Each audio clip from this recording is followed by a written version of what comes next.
Beberapa yang belum dapat jodoh, iman. Kelihatan banget nggak dapat jodoh. Iman yang penting. Karena saya sering kali melihat yang mau menikah, pas pernikahan pun semangat banget. Wajahnya berseri-seri.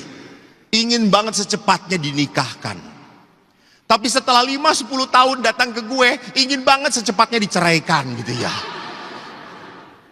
Menikah 20, 10, 15 tahun mah merem aja. Udah, dia ngaco sedikit, udahlah gitu. Saya diminta oleh panitia berbicara tentang jodohku di dalam tangan Tuhan atau di dalam tanganku. Tadi Romo Paroki, Romo Sipri sudah mengatakan, sebaiknya, dan gereja pun dalam hukum gereja Katolik, KHK, Kitab Hukum Kanonik, perkawinan seorang Katolik harus dengan Katolik. Tidak bisa seorang Katolik menikah dengan yang berbeda agama atau beda gereja. Memang nanti ada dispensasi, ada. Jangan takut, aduh. Beberapa mata, salah lu gitu ya. Tenang. Mana yang paling penting? Apakah perasaan atau iman? Ini kan yang lebih penting. Lu lihat beberapa yang belum dapat jodoh, iman. Kelihatan banget nggak dapat jodoh. Iman yang penting. Maka saya single terus gitu ya. Oke, kita lihat sedikit demi sedikit ya. Saya mau mengupas dahulu supaya Anda mengerti perkawinan itu seperti apa. Karena saya sering kali melihat yang mau menikah, pas pernikahan pun semangat banget. Wajahnya berseri-seri. Ingin banget secepatnya dinikahkan. Tapi setelah 5-10 tahun datang ke gue, ingin banget secepatnya diceraikan gitu ya. Jadi yang mau nikah nggak kawin-kawin, sudah nikah kok nggak bisa dicerai-ceraikan gitu ya.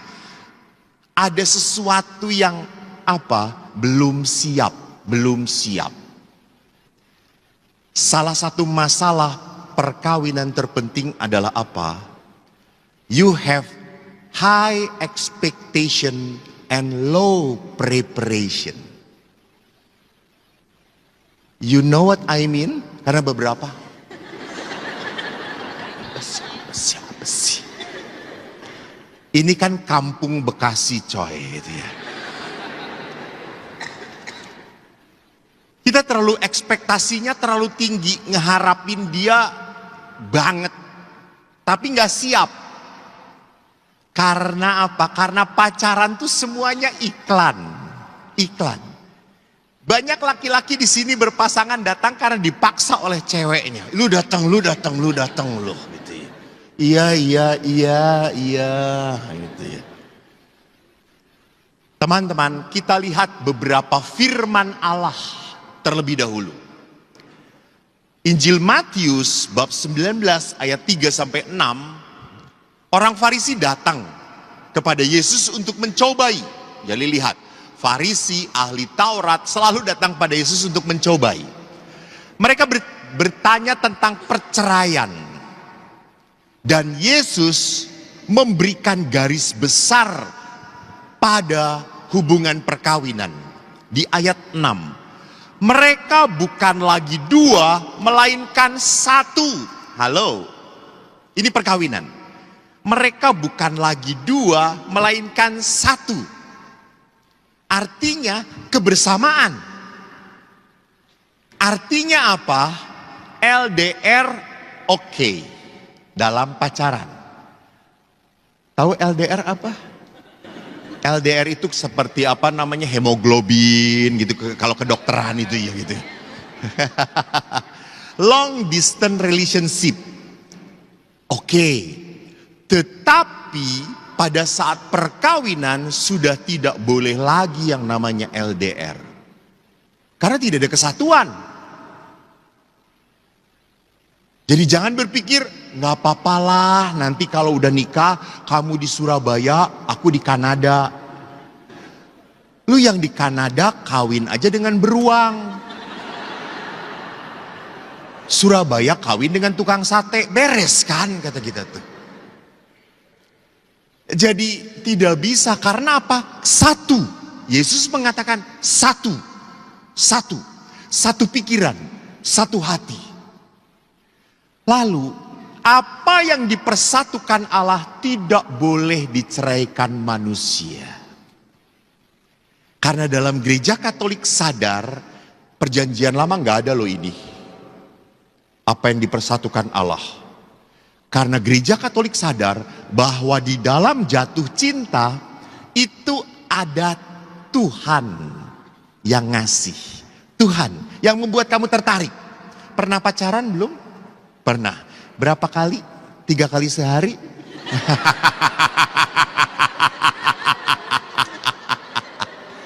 Pernah berpacaran? Pernah dekat dengan laki-laki?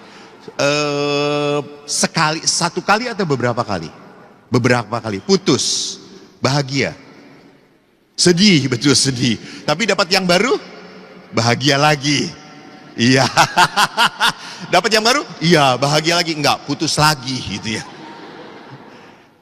Teman-teman ingat bahwa pada saat orang tertarik, karena apa? Tuhan berkarya. Tolong ya, kita berbicara sebagai seorang beriman. Tidak ada yang kebetulan dalam hidup beriman. Kebetulan gue deket sama dia.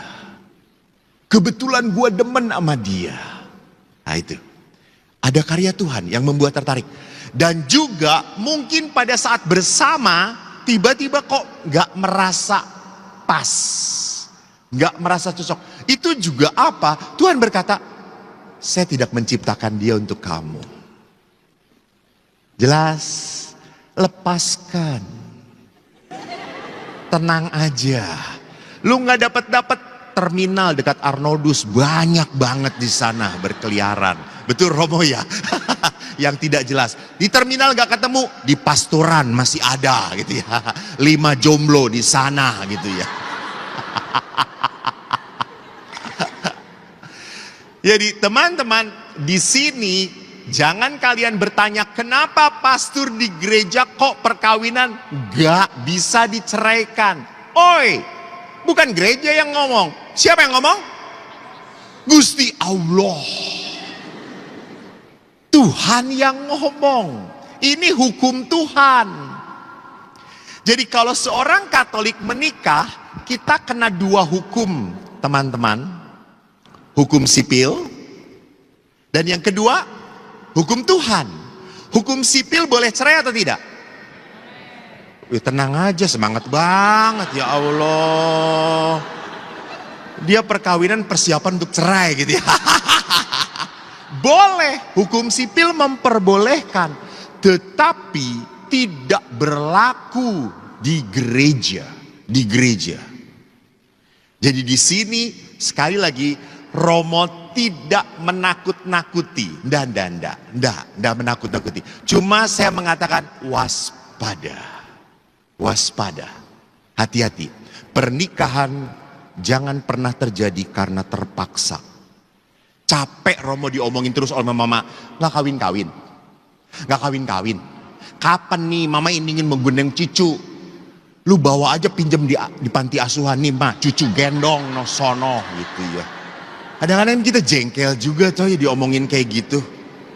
Sewa aja banyak penyewaannya. Gak ada, gendong aja tuh Romo Parok ini cucu mah gitu ya. Dia seperti Yesus lahir tiba-tiba nih kayak gini gitu. Jadi ini pertama yang harus kita sadarin. Yang kedua yang harus kita sadarin apa? Yesus berkata, tidak semua orang dapat mengerti. Kenapa? Karena ada orang yang tidak dapat kawin karena memang ia lahir demikian. Ya, ada orang yang cacat tidak bisa menikah. Contoh, misalnya laki-laki itu lahir dengan ketidakmampuan untuk ereksi. Bisa gini nggak mas? Bisa? Gue tanya lo. Lu pegang kiri tapi harus jelas dulu bisa gini nggak? Bisa? Masa gini aja nggak bisa? Ya Allah Tuhan.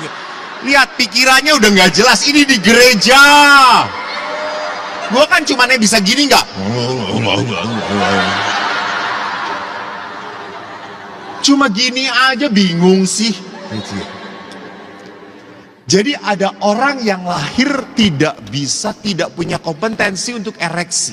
Betul, itulah secara lahir tidak mampu menikah.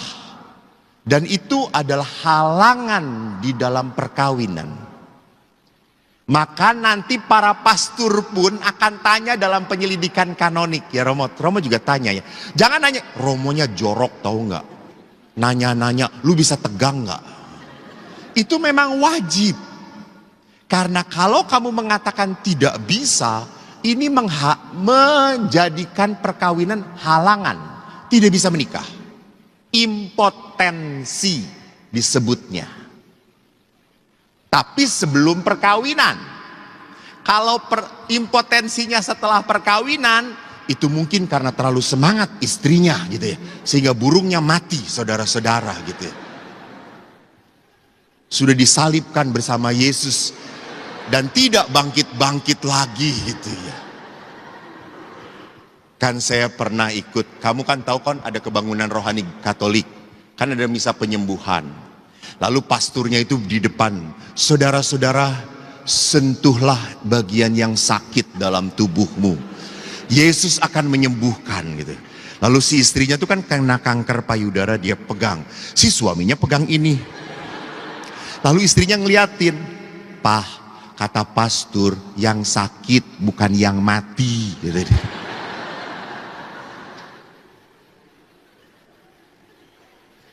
Jadi memang Yesus pun menyadari ada orang-orang tertentu secara biologis lahir tidak mampu menikah. Yang kedua, dikatakan apa? Ada orang yang dijadikan demikian oleh orang lain. Siapa itu? Siapa itu? Non. Mana tadi si ibu?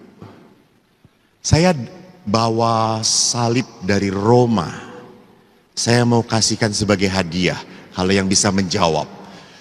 Ada yang sudah pernah Holy Door? Kelihatan miskin semua. Minggu depan. Kelihatan wajahnya ya kaum fakir miskin. Yang harus dibiayai oleh negara ya Anda. Jadi ingat di Cina itu ada orang-orang tertentu yang dikebiri. Yang melayani Tuan Putri. Nah, itu dibuat demikian oleh manusia sehingga dia tidak mampu menikah. Yang terakhir ini Romo Sipri. Orang yang membuat dirinya demikian karena kemauannya sendiri dan karena kerajaan surga. Ingat Romo harus bertobat karena di dalam kerajaan surga malaikatnya seperti tadi. Gua mah mendingan cari neraka kalau malaikatnya kayak gitu. Jadi perhatikan bahwa menjadi imam, menjadi suster bukan karena kami tidak laku. Betul Romo? Romo Sipri ini banyak yang antre. Lihat di toilet pasturan, antri semuanya gitu ya. Tidak diperbolehkan orang yang putus asa, tidak punya harapan masuk menjadi biarawan atau biarawati. Enggak, ini bukan pelarian. Bukan pelarian, bukan desperate, bukan. Tapi juga belum tentu ada orang-orang yang karena kemauannya sendiri, karena kerajaan surga harus masuk ke biarawan atau biarawati. No. You can be single but Meaningful life. Oke, jelas Mbak? Bagi yang nggak dapat jelas?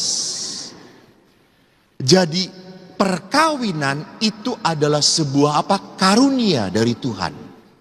Dan tidak setiap orang diberi karunia itu. Saya sekolah di Filipina untuk konseling keluarga. Teman-teman saya, bahkan waktu kita membuat sebuah jejak pendapat, cukup banyak orang muda perempuan Filipina yang tidak mau menikah. Karena apa? Maaf, ada kultur di Filipina, kekerasan rumah tangga keras sekali. Laki-lakinya kalau sudah mabok memukul perempuannya, istrinya.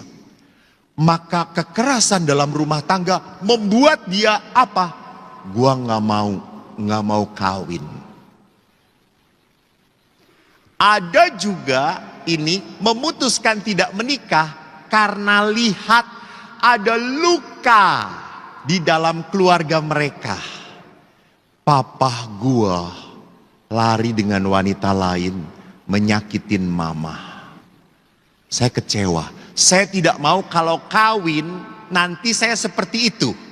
Halo, that is not good decision. Not good decision. Kau boleh terlahir dari keluarga berantakan, tapi bukan berarti kau memasuki hidup yang berantakan. Jangan ngomong kayak gitu ya. Romo, saya tuh kayak gini karena kayak gini. Woi, hidup lu tuh lu yang ngatur, bukan orang tua kamu. Kamu startnya jelek dari keluarga yang hancur, finishnya harus baik. Jangan startnya hancur, ya udahlah kita juga hancur-hancuran. Enggak bener. Saya startnya sebagai seorang anak bodoh. Waktu saya lihat rapot saya bangga banget coy. SD SMP saya konsisten, ranking 35. Ada nggak di sini?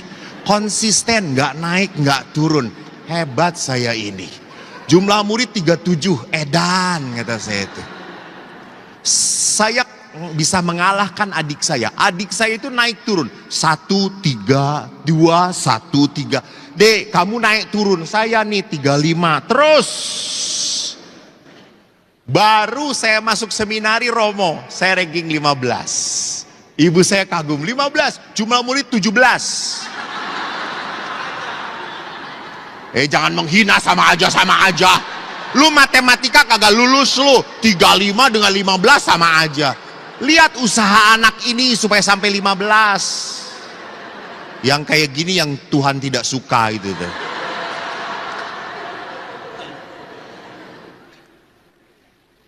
Oke, saya startnya sebagai orang yang bodoh. Saya kuliah sulit sekali untuk lulus. Kalau Monsinyur Anton, saya lihat nilainya, kan kita nilai di Pampang. A, semua hukum gereja A, sejarah gereja A, teologi A, Eko, C, D, C, D, mengulang. Ya Allah, kata saya itu tuh. Tetapi teman-teman, saya berbahagia lahir sebagai orang bodoh. Karena kalau saya ngasih khotbah, umat tuh pada ngerti. Langsung, bener Romo, bener. Karena kalau sampai lu gak ngerti, lu pasti di bawah 35 rankingnya gitu ya. Jadi teman-teman lihat bahwa star kita seperti apa, it's okay. Yang penting saya harus finish jadi baik. Jangan berkata, Romo, saya tuh ya dari lahir tuh memang keras kepala. Ya jangan mati keras kepala juga. Nanti setelah di peti mati dibajuin, gua nggak mau pakai baju yang ini, nggak mau pakai baju yang ini. Oh, dibakar aja sekalian di situ gitu ya. Jadi sekali lagi teman-teman ingat, saya harus mengetahui seperti apa sejarah hidup saya. Where is coming from? Apakah saya dari keluarga-keluarga oke atau dari broken family? Oke. Accept it, terima. Gak perlu ditangisin. Karena apa? Karena itu bukan karena kamu. Itu bukan tanggung jawab kamu. Memang mempengaruhi diriku. Oke, betul. So, let go. Nanti saya perlihatkan, orang muda perspektifnya harus ke depan. Kamu masih punya 60, 70, 80 tahun ke depan. Kalau ini ya paling-paling 10, 20 tahun. Iya. Emang mau 50 tahun lagi? Saudara. Iya, Yesus. Nggak kepake lagi. Nah, yang ketiga, mari kita lihat Rasul Paulus. Memang waktu kepada jemaat di Korintus, Rasul Paulus begitu menekankan lebih baik jangan menikah. Tetapi Rasul Paulus mengingatkan, kalau engkau kawin, engkau tidak berdosa. Hanya Rasul Paulus langsung mengingatkan apa? Kalau seorang gadis kawin, ia tidak berbuat dosa. Tetapi orang-orang yang demikian, yang menikah, akan ditimpa kesusahan badan. Jadi Rasul Paulus mengingatkan, kalau kamu kawin gak siap repot dan menderita, lu jangan kawin. Kalau kawin itu harus siap repot dan menderita. Kenapa? Karena kamu harus argue, berselisih pendapat, harus siap berselisih pendapat dengan pribadi yang berbeda. Ya kan? Kamu kan tidak tahu pasangan kamu latar belakangnya seperti apa. Kamu punya latar belakang sendiri. Saya pernah mendapatkan kasus seorang ibu dari Solo mengeluh pada saya. Romo, tolong, kan keraton Solonya. Anak saya itu tidak pernah dibentak-bentak Romo. Emang kenapa? Dia tuh menikah dengan orang Batak, Romo. Setiap hari saya dengar tuh dia ngebentak anak saya. Lalu saya panggil anaknya perempuan. Hei, kamu sudah menikah? Iya pastor, sudah 5 tahun. Saya dengar kamu tuh sering dibentak-bentak sama suami kamu. Oh tidak, memang dia ngomongnya kayak gitu pastor. Bahkan kalau malam, ayo cepat, buka bajunya. Saya di atas, kamu di bawah. Gitu. Lihat, kan kulturnya beda. Kan kalau orang Jawa, enggak, ayo buka baju, jangan. Kita berdoa dulu ya, ayo, rosario ya, nggak jadi anak nantinya gitu ya. Jadi kita pun harus sadar bahwa calon kita, pasangan kita adalah orang yang punya latar belakang juga. Yang kita harus mengerti, cara dia marah seperti apa. Cara dia say sorry bagaimana. Karena saya pernah begitu sedih. Seorang perempuan ngomong baru pacaran, suami lagi, pacarnya sudah memukul dia. Dan I don't like it, really. Lalu saya udah berapa kali? Ya beberapa kali pastor. Putusin lu. Putusin, ngapain? Enggak pastor, dia sudah minta maaf kok, sudah minta maaf. Terus mukul lagi ya? Ya kalau dia lepas kendali mukul lagi. Ngapain? Lu sampai mati abis juga lu dipukulin. Tapi dia itu nerima saya apa adanya, pastor saya itu nerima. Hah? What it means? Saya itu kan karena belajar, apa artinya? Kan kalau udah berpacaran pasti nerima apa adanya, betul atau tidak? Apalagi mau mengarah ke perkawinan. Lalu saya tanya, apa maksud kamu menerima kamu apa adanya? Akhirnya dia jujur, pastor, saya sudah tidak gadis lagi. Saya sudah melakukan hubungan seksual dengan pacar saya. Dan dia terima saya apa adanya. Tapi dia memukuli kamu. Perempuan itu ngomong apa? Nggak apa-apa pastor, ini denda dosa saya. What? Tuhan sudah mengampuni kamu, tapi kamu tidak mengampuni dirimu sendiri. Nggak bisa. Putus. Nggak pastor, putus. Nanti susah pastor cari penggantinya. Novena, lu novena, gua novena. Bener ya pastor? Iya. Akhirnya dia putuskan. Dan akhirnya kita novena. 9 putaran novena belum dapat saudara-saudara gitu ya. Sampai dia minta pertanggungjawaban pada saya gitu ya. Kata saya, kok gue sih, kata saya itu. Dan akhirnya karena ketekunan, apaan lu kagak kelihatan ke depan lo.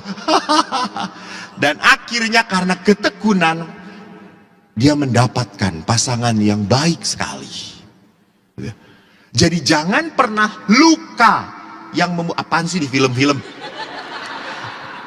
Jangan pernah membuat luka menjadi apa? Keputusan kamu. No. Mari kita lihat, berbicara tentang dating dan kencan. Mana yang lebih penting? Apakah saya sudah punya pacar duluan atau lebih baik punya teman? Saya selalu punya prinsip apa kepada anak muda? Nah, tolong. Pertama-tama itu koleksi, seleksi, baru resepsi. Itu 3 hal. Jangan terbalik, resepsi dulu baru. Nah yang kayak gini nih kurang ajar. Resepsi baru koleksi nanti gitu ya. Koleksi. Ingat, pastor mengatakan bukan koleksi pacar. No. Koleksi teman. Karena kalau dengan pacar, kamu akan tampil apa adanya atau tidak? Hah? Kamu akan tampil apa adanya atau tidak? Tidak. Kenapa? Karena kamu berusaha mengikat hati dia. Betul. Membuat dia impresif pada kamu. Benar atau tidak? Kita pura-pura bahagia. Halo. Ih beautiful banget. Ih I love you. Itu pacaran soy. Ingat toh. Maka disebut cinta monyet. Karena monyet yang sedang jatuh cinta. Kita nggak pernah jadi monyet ya Romo ya. Kita langsung orang utan.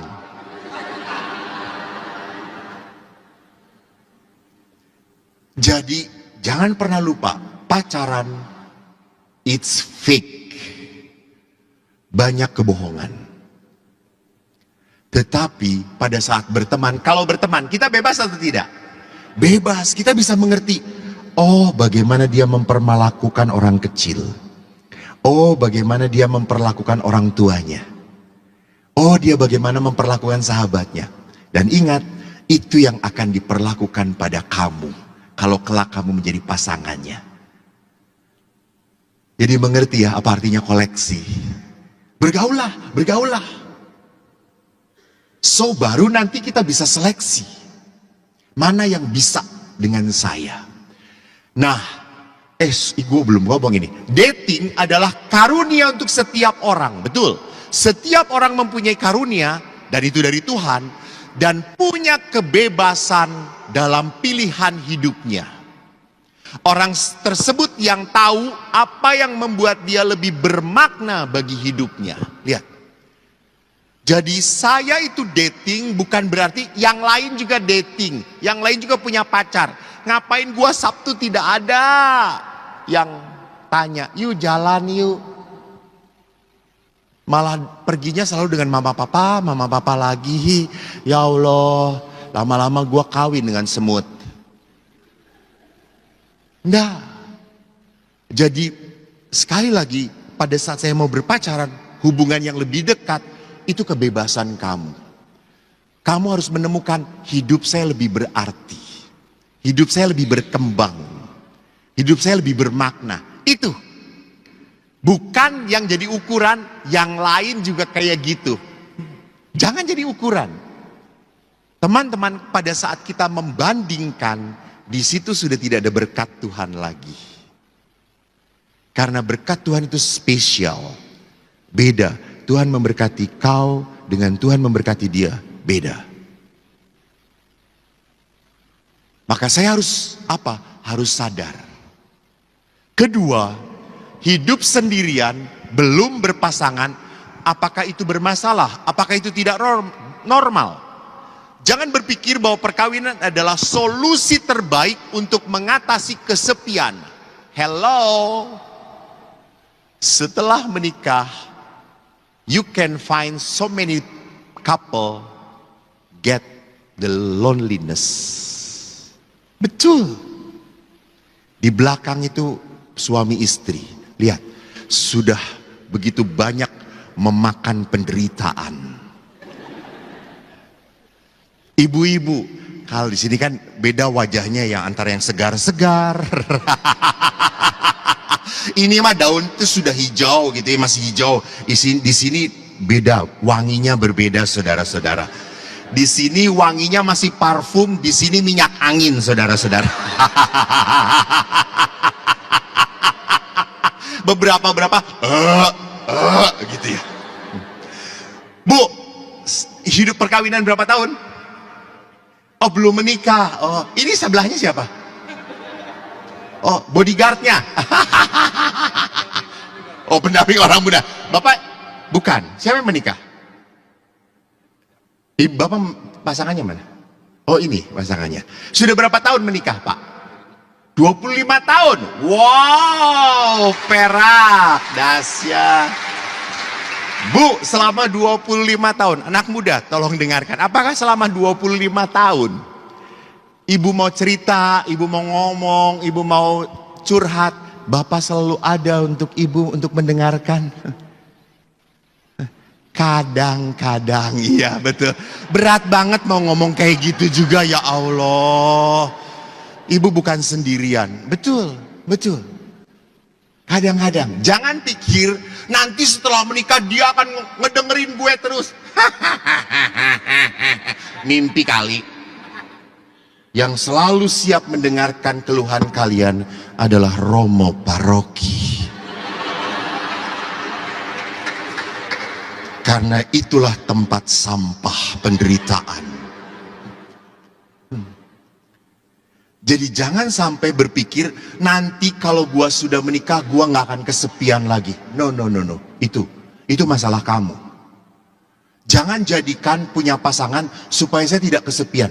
Kesepian akan dialami oleh siapapun. Romo pernah kesepian. Betul. Lalu pada saat kesepian, apa yang Romo lakukan? Nyanyi. Dan lagunya pasti gua tahu. Lagunya adalah tertindih dengan beban berat. Jadi memang ada orang-orang tertentu yang harus bisa apa? Mengolah kesepian, loneliness itu. Nanti saya perlihatkan kenapa bisa terjadi. Kesepian muncul karena ada masalah persahabatan. Dan permasalahan apa? Ministry use, friendship and ministry use, isu.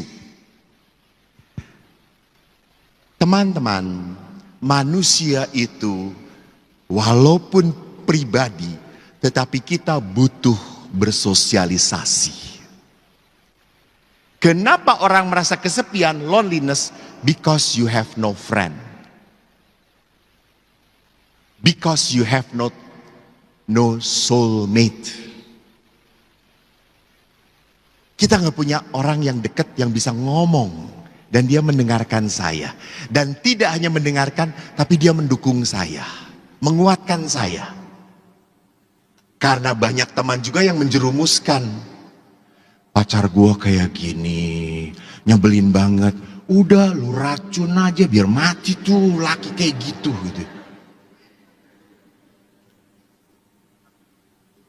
Ada juga yang laporan, pacar gua ngeduain gue, dia punya pacar lain. Lu buat 3, lu cari 3, lu bales. Jadi teman pun harus sorry to say, memilih yang baik dan benar. Saya harus punya teman dekat, punya teman dekat. yang mendukung saya. Yang kedua, apa? Ministry issue. OMK, lupakan semua kata-kata saya, tapi jangan pernah lupakan kata-kata ini. You get the meaningful of life not from getting, but from giving. Kau mendapatkan arti hidup kamu bukan karena punya ini, punya itu, dapat ini, dapat itu, dapat perhatian. No. Justru pada saat kamu bisa memberikan hidup kamu, memberikan pelayanan, di situ kau mendapatkan arti. Beberapa minggu yang lalu saya memberikan renungan di daerah Menteng. Saya menginap di situ. Malam-malam beberapa keluarga mengajak saya makan, tapi saya tolak, saya tidak mau. Saya malam itu senangnya tinggal sendirian, dengerin e-book, baca e-book, dengerin talk di YouTube atau homili-homili, saya buat bahan. Saya sendirian dari jam 4 sampai jam 7 lapar Eko ini. Dan Eko ini kalau lapar paling gampang adalah makanan sejuta umat, Indomie, seleraku. Saya pergilah ke Family Mart karena saya lihat nyebrang ada Family Mart. Oke. Saya nggak bawa dompet, saya cuma bawa butuhnya doang. 50, gue bawa. Saya beli ini. Oke. Beli. Pas jalan kan saya cuma pakai celana pendek, kaos. Pas saya udah nyebrang, tiba-tiba ada seorang bapak berbahasa Jawa. Mas, kulo saking Purwokerto mas, dereng mangan sampun 3 dinten, kulo lapar mas. Nopo gadah arto mas, mbok kulo diparengi. Yang tidak mengerti baca terjemahan di bawah ini.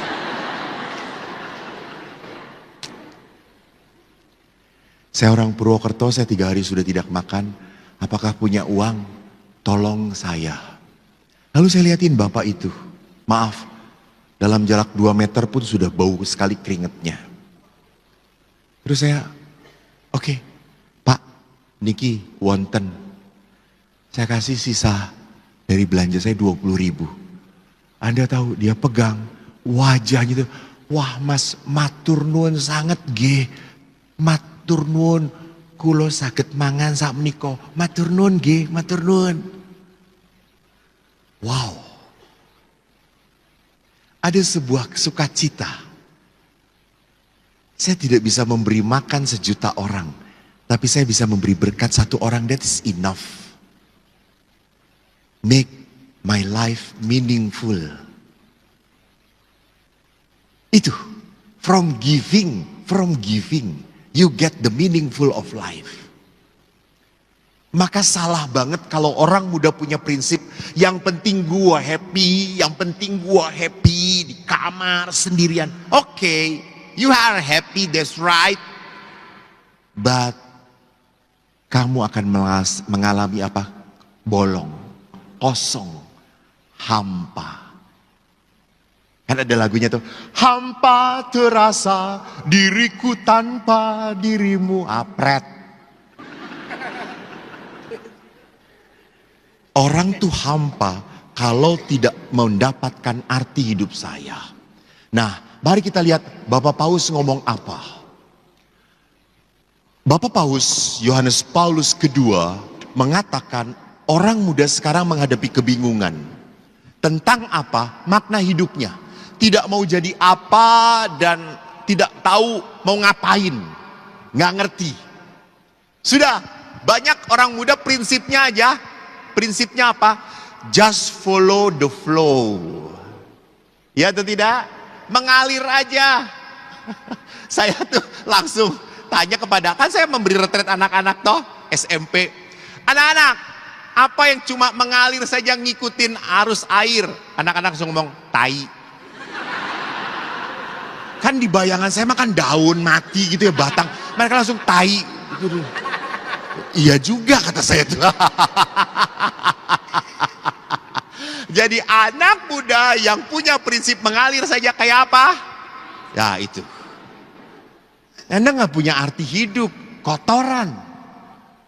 Justru saya yang harus membuat arus. Saya harus membuat arah dalam kehidupan. Kedua hal yang yang menjadi kebingungan anak muda adalah tentang identitas. Maaf ya, kadang-kadang juga ada laki-laki yang nggak jelas identitasnya, belum menerima gitu ya. Jadi, halo, ini aja ini. Itu identitasnya tidak terpatri dengan jelas. Dia belum menerima, dia belum feeling at home dengan identitas dia. Dan yang kedua, itu tadi, Bapak Paus pun menekankan solidaritas, friendship itu penting banget, penting banget. Lu harus punya orang-orang yang mendukung kamu, menjaga kamu. Saya pastor pun demikian. Saya pun punya umat yang mendoakan saya. Saya punya teman-teman pastor yang kita bisa sukacita bersama. Memang kalau udah rekreasi sama-sama pastor, garing you know. Kan pastor kalau udah rekreasi kan kita ke Pangandaran. Anda tahu pantai Pangandaran? Kita ke Pangandaran 8 pastor. Lu tahu cuma diem aja ngeliatin aja. Terus saya tuh ngomong, kita tuh rekreasi apa retret ya, kata saya tuh. Saya tuh senengnya adventure. Saya hobi naik motor trail, saya hobi naik sepeda, saya hobi camping. Akhirnya gue pinjemlah papan seluncur pakai bawa badan. Pakai kan cuma kayak gitu doang. Saya pinjem. Terus yang lain, kok ngapain nih? Malu sama umat, malu. Ini sedang rekreasi bukan sedang misa, kata gitu. Emang nggak boleh pakai cangcut gitu. Kalau misa nggak boleh gitu. Lalu saya bawa lalu ke sini. Yang lain akhirnya tertarik karena menarik. Mereka akhirnya buka baju, pakai langsung berenang. Kita menikmati, ketawa-ketawa. Terus saya tahu teman satu pastor ini orang Nias, dia nggak bisa berenang. Lalu kita agak ke dalam. Terus saya ngomong, lu tahu nggak di sini ada Nyi Loro Kidul? Nyi Loro Kidul itu senang laki-laki yang belum kawin. Nanti dia santap, masa? Lalu dia balik lagi langsung. Lalu saking paniknya, udah sampai pantai masih begini terus. Sampai ibu-ibu, Pak udah nyampe pak. Gitu. Tapi lihat, saya punya teman yang bisa tertawa bersama. Saya punya teman yang bisa saling melayani. That is perlu banget bonding ini. Ketiga, kebingungan akan intimasi. Kalau saya intim dengan pacaran tuh batasnya sampai mana sih? Holding my hand, that's enough. Memeluk, kissing, sampai kenapa lu senyum sama gue?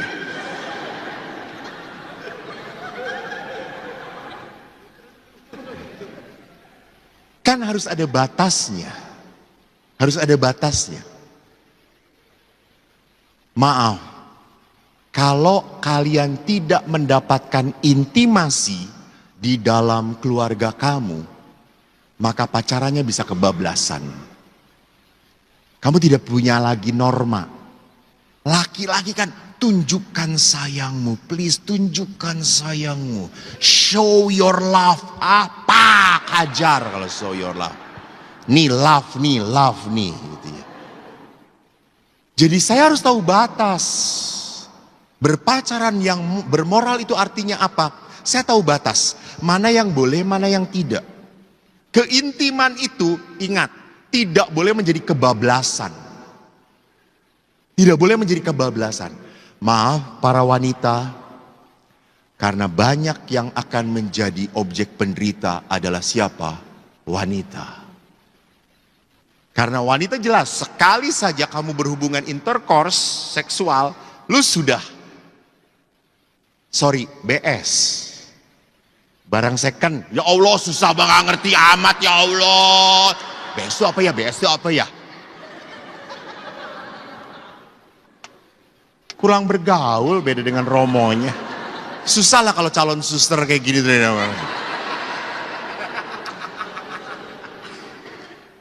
Tapi kalau pria sudah melakukan hubungan seperti apapun, masih perjaka, masih ting-ting, padahal udah tung-teng, teng-tong dan sebagainya gitu ya.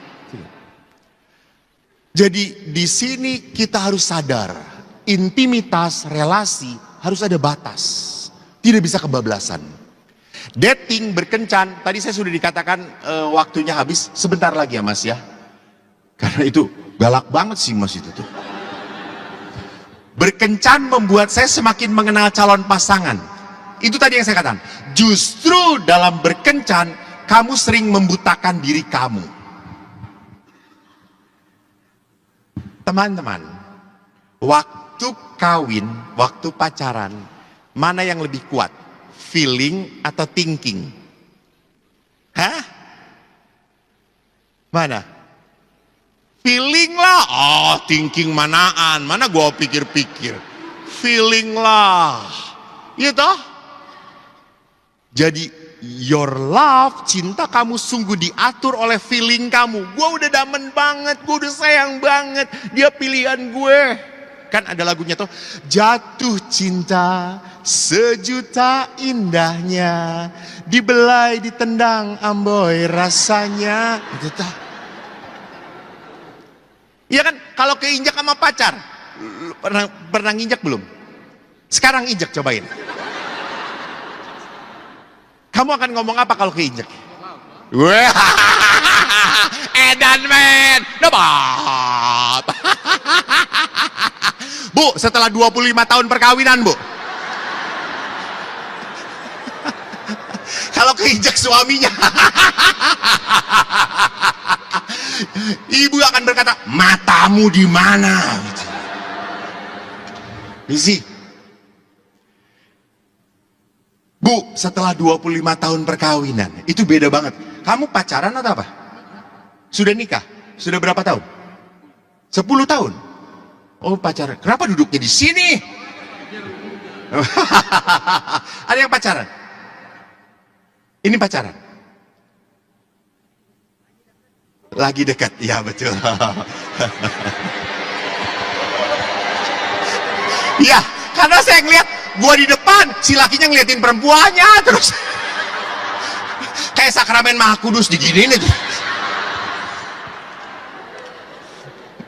Ingin dekat terus. Waktu berdekatan, apa yang Anda rasakan?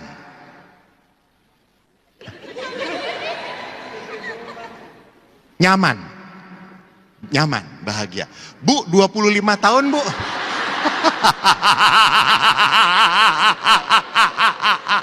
Lo tahu, udah kayak nyender dengan tembok, saudara-saudara, 25 tahun.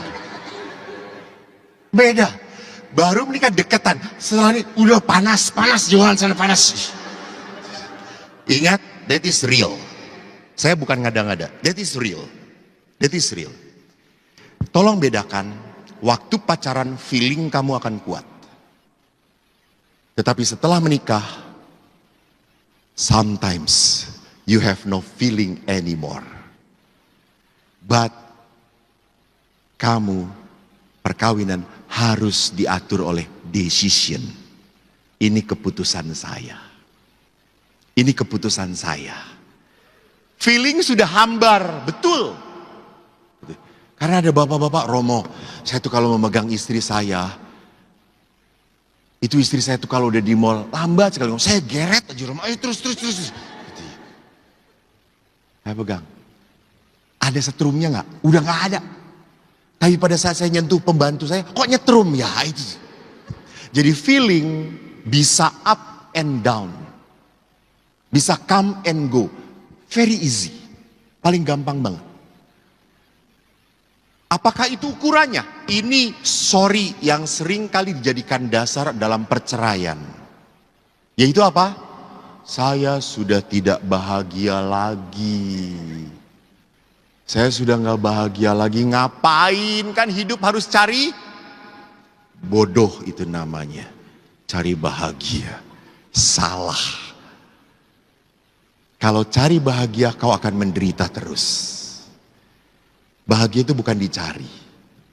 Bahagia itu adalah nilai tambah. Dari sesuatu yang tadi, you give and you get. Kalau bahagia kan mendapatkannya atau tidak? Gue bahagia kalau ibu senyum kalau mbak senyum pada saya.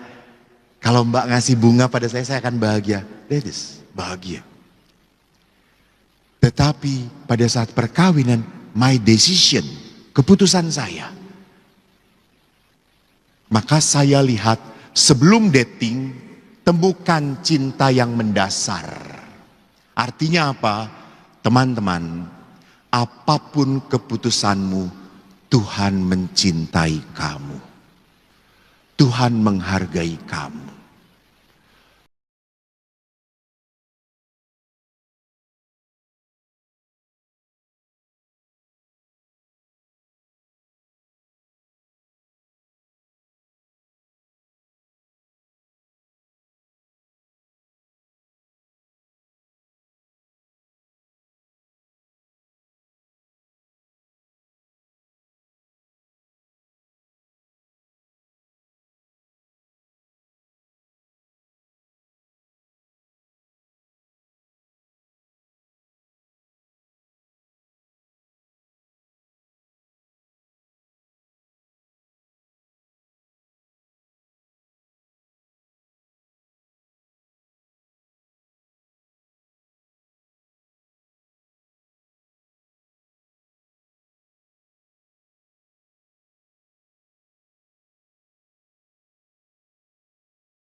menikah 20, 10, 15 tahun mah merem aja. Udah, dia ngaco sedikit, udahlah gitu ya. Tetapi kalau waktu pacaran, open your eyes, open your heart, don't open your leg. Saya mengatakan. Jadi buka hati kamu, buka mata kamu, bukan buka seksualitas kamu, bukan.